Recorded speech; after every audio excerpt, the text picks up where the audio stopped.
달라져이 허튼 수작에 놀아날 사람으로 보이오. 네, 진양철이다.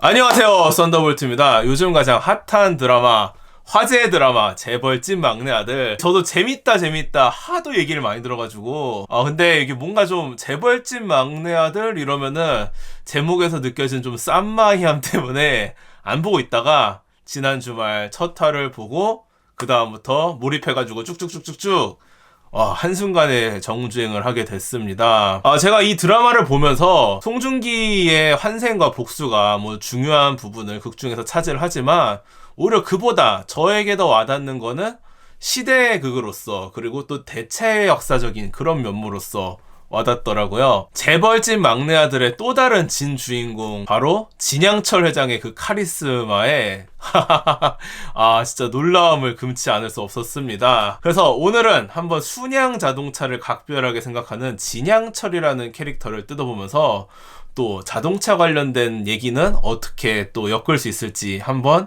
이야기를 이어가 볼까 해요. 진양철의 모티브는 누구인가? 자, 오히려 주인공인 송중기는 둘째 치더라도 진양철 어록이 지금 생기고 있고 진양철 밈이 만들어질 정도로 엄청난 인기를 부과하고 있죠, 진양철이. 그게 돈이 됩니까? 구수한 사투리를 섞어 쓰는 배우 이성민의 신들린 연기 진짜로 호평이 자자한데요. 거대 재벌을 이끄는 수장의 면모를 정말로 제대로 인상 깊게 보여주고 있습니다. 제가 앞서 얘기했지만 재벌집 막내 아들은 환생물임과 동시에 대체 역사물이라고 했죠. 진양철은 순수하게 만들어진 가공의 캐릭터가 아니라 실제 인물들의 생애를 엮어서 만들어낸 캐릭터입니다. 우리가 순양그룹을 생각했을 때 딱 떠오르는 거는 바로 삼성이죠. 순양전자, 삼성전자, 순양공화국, 그리고 삼성공화국. 자, 순양이라는 기업 집단을 삼성에서 따온 만큼 순양을 이끄는 진양철은 삼성의 이병철 그리고 이건희 회장의 일생을 엮어서 만든 인물입니다. 자, 왜 그런지 한번 살펴볼까요? 극 중에서 순양 자동차가 레이스에서 패배한 이후 진양철은 자신의 자동차를 모아놓은 창고를 향합니다. 거기에서 손주인 진도준과 얘기를 하면서 그동안 그가 어떻게 순양을 일구었는지 알 수 있었습니다. 인천 정미소 쌀을 나르기 위해서 용달차 2대가 시작이었습니다. 기동성이 좋아지자 정미소는 미국상으로, 용달차는 10몇 대로 늘어나 그렇게 순양 운수가 탄생했죠. 순양그룹은 그렇게 순양 운수의 엔진 역할을 해왔습니다. 쿠데타로 군사정권에 빼앗기기 전까지요. 사실 진양철과 이병철은 시작이 조금 다릅니다. 둘 다 일제강점기 때 쌀 사업을 시작한 건 맞지만 이미 좀 집안이 잘 살아가지고 집안의 돈을 끌어와서 사용한 이병철과는 다르게 진양철은 무일푼으로 시작했다는 이야기가 극중에 지나가면서 종종 나오죠. 또한 불같은 성격과 저돌적인 그런 모습 그리고 중동 현장을 오갔던 그런 진양철의 모습은 이병철 회장에다가 현대 정주영 회장 모습을 더한 게 아닌가 싶습니다. 정주영 회장은 가출에 나와가지고 막노동과 쌀가게 점원으로 시작해가지고 가게를 인수를 했고 그 다음에 아도서비스라는 자동차 정비소까지 만들었죠. 바닥에서부터 시작했다는 그런 성과와 성깔 있는 모습, 그 카리스마를 더해서 두 재벌 총수를 퓨전시킨 그런 더 극적인 모습을 만들어냈다고 생각을 합니다. 그리고 군사정권의 소중한 회사를 빼앗겼다는 부분은 현실에서도 이병철 회장과 삼성그룹에서는 아주 중요한 사건입니다. 바로 사카린 밀수 사건이죠. 자, 당시 삼성그룹의 계열사였던 한국비료공업이 일본으로부터 사카린과 가전제품들을 밀수하면서 아주 발칵 뒤집힌 사건인데요.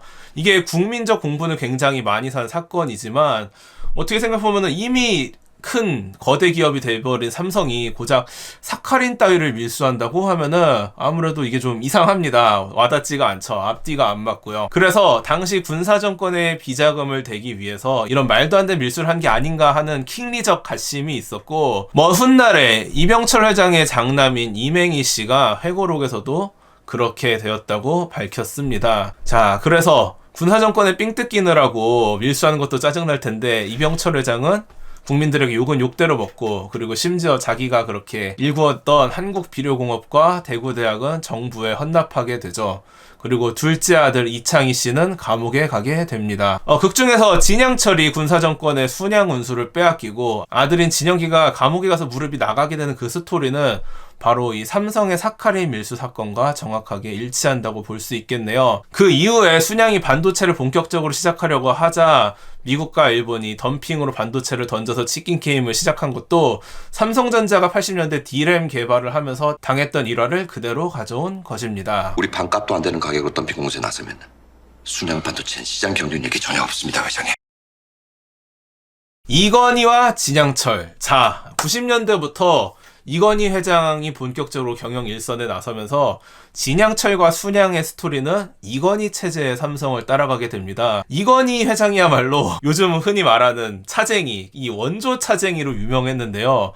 사실 왜 그렇게까지 자동차에 집착을 했는지, 그리고 왜 그렇게까지 자동차를 좋아했는지에 대한 명확한 이유는 밝혀지지 않았습니다. 사실 좋으면 좋은 거지 이유가 어디 있겠어요.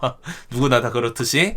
다만 이 차사랑만 찐이었고 국내 투톱의 기업인 삼성과 현대의 경쟁에서 삼성이 하는 건 현대가 다 하지만 현대가 하는 건 삼성이 못한다라는 말처럼 현대전자는 있지만 삼성자동차는 없었던 게 정말로 한이 되었을 수도 있겠죠. 정확한 내막은 이건희 회장 본인만 알겠지만요. 이벌집 막내 아들에서는 위에도 언급했다시피 진양철이 용달차로 시작해서 키웠던 순양 운수를 군사정권에 빼앗긴 게 평생의 한이었고 어떻게든 다시 자동차 사업을 일으키겠다는 사명을 가지고 있어서 극중 재미와 개연성을 더했습니다. 이 순양철에 돈 많은 노친네 호사 취미생활 아이건? 어찌되었든 진양철과 이건희 둘 다 재벌이 자동차 취미질 하느라 돈 쏟아붓는다는 오명을 가지고 있고 자동차는 두 사람의 자존심과 영린을 건드리는 아주 민감한 부분이었던 거죠. 자, 그래서 이건희는 이병철 회장이 물러나기 전부터 자동차의 꿈과 희망을 가지고 있었지만 쉽게 그 뜻을 펼치지는 못했습니다.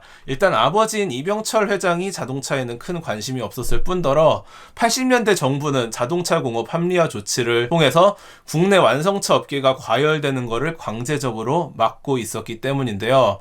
90년대에 들어서 이건희가 삼성그룹의 총수가 되고 당시 김영삼 대통령의 정치 기반인 부산에 공장을 세우겠다는 약속을 하면서 정부를 설득시키는데 성공을 합니다. 삼성자동차가 시작이 되었죠. 그리고 맨땅에 헤딩을 할 수 없으니까 닛산과 기술 제휴를 하면서 닛산 맥시마를 라이센스하기로 결정을 했고 이게 바로 삼성자동차의 첫 차이자 마지막 차인 SM5가 됩니다. 이렇게 SM5를 준비하는 한편으로는 또 기아차를 탐내기 시작했습니다. 자체 생산을 준비하면서도 기아차를 인수합병해서 보험으로 사용하려고 했기 때문인데요. 90년대 초에 삼성이 기아차 지분을 대거 사들이지만 이러한 삼성 등의 공격적인 확장은 정부와 타 그룹들로부터 많은 반발을 일으켰고 결국에 기아차의 지분을 다시 내려놓아야만 했습니다. 이렇게 백방으로 필사적으로 뛰어다니면서 삼성자동차를 끌어올리려 했던 이건희 회장의 노력은 첫 차 삼성모터스 5, 즉 SM5로 결실을 맺으려는 순간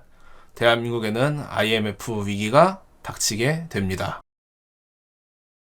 삼성자동차의 대체 역사물, 이건희 회장의 최대 덕질이자 수건사업이었던 삼성자동차의 타이밍은 너무나 안 좋았습니다. IMF 직전도 아니고 IMF가 터지고 난 이후에야 첫 차인 SM5가 출시되었기 때문인데요. 가정이 무너지고 사회가 무너지고 나라가 무너지고 이 모든 게 황폐화되는 이 시기에 차가 출시가 되니 팔릴 리가 있겠어요. 도무지 팔리지 않았습니다. 애시당초에도 경제가 좋다는 걸 가정한다고 해도 쉬운 일이 아니었고 이건희 회장은 매년 적자가 수천억까지 날 것도 감수를 하겠다고 예상을 했지만 조 단위의 적자는 한국 최고의 부자 타이틀을 가지고 있는 이건희 회장으로서도 감당하기 어려웠습니다. 이 와중에도 기아차가 IMF로 먼저 부도가 나자 마지막 기회라고 생각을 하고 기아차 인수 전에 삼성차는 뛰어들게 됩니다. 진양철 회장도 마찬가지로 고래 싸움에 새우등 터지지 않으려면 새우의 등발을 키워야 된다고 생각을 했고 마침내 부도난 서열 2위 아진자동차를 인수하기 위해 노력합니다. 장사꾼이랑은 거래를 해야 하는 겁니다. 아진자동차 주의소.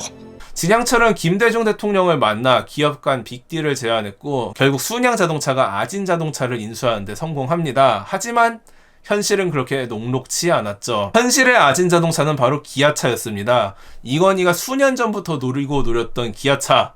IMF가 터지자마자 부도난 기아차를 이때다 싶어가지고 기다렸다는 듯이 인수전에 나선 삼성이었지만 삼성보다 당시에 현금 유동성이 더 여유가 있었던 현대에게 결국 빼앗겨버리고 뼈아픈 패배를 또 하게 되죠. 자, 공장 만들고 차도 만들고 개발도 하고 엄청난 돈을 쏟아부었지만 매출은 사실상 0에 수렴하는 상황에서 현실의 빅딜은 다른 방향으로 들어갑니다. 극중에 순양 자동차를 내놓아야 할 위기처럼 삼성자동차가 대우그룹에 넘어가고 대우전자가 삼성그룹으로 넘어오는 빅딜이 진행됐는데 말이죠. 다만 이전차도 결국에 불발이 나고 발등에 떨어진 삼성그룹과 이건희 회장은 결국 자체적으로 부채를 처리하고 삼성자동차 매각을 추진하게 됩니다. 그리고 르노가 협상 테이블에 나왔죠. 이후 우리가 잘 아는 바로 그 르노 삼성 자동차로 탈바꿈하게 됩니다. 자, 그래서 순양 자동차는 삼성 자동차의 대체 역사라고 생각을 합니다. 삼성이 90년대 말 첫 차량 출시가 아니라 조금이나마 빨리 자리를 잡았고 IMF 위기에서 기아차를 손에 넣었다면은 아마 삼성 자동차는 지금까지 존속했고 바로 순양 자동차가 되었을 거라고 말이죠. 또한 이건희가 진양철처럼 기아차를 손에 넣었다면은 삼성 자동차가 살아남았을 뿐만 아니라 삼성의 문호조 경영이 더 빨리 깨지지 않았을까라는 상상도 해볼 수 있겠네요. 재벌집 막내 아들에서 진양철과 순양을 보면서 사실상 독과점 시장이 되어버린 국내 완성차 업계에서 이건희 회장이 목표로 내걸은 고품질 자동차의 삼성 자동차가 아직까지도 존속했다면은 또 어떤 상황이 벌어졌을까라는 생각도 해봅니다. 어쩌면 현대와 삼성이 극중의 대명과 순양처럼 총수들이 직접 나와서 레이스를 지켜보는 상황도 벌어졌으려나요? 제가 애착을 가지고 타고 다녔던 SM520 20년이 된 차, 그것도 일반 세단을 서킷에 가져가서 타도 문제없이 달려주었던 바로 그 품질이 지금까지 이어졌다면은 어떤 모습을 보여주었을지 또 궁금하기도 합니다. 이건희와 진양철 두 사람 모두 차에는 진심이었다는 거, 별로 웃지 않는 두 사람이었지만 차 앞에서는 활짝 웃었다는 거, 이거 참 재밌지 않나요? 자, 썬더볼트의 이번 영상 여기까지입니다. 앞으로도 재미있는 자동차 이야기, 그리고 차량 리뷰, 그리고 레이싱 기대되신다면 채널 썬더볼트 구독, 좋아요, 알람 설정 부탁드리면서 여유되신다면 멤버십 가입까지 부탁드리겠습니다. 자, 다음에 또 찾아오도록 하겠습니다. 안녕.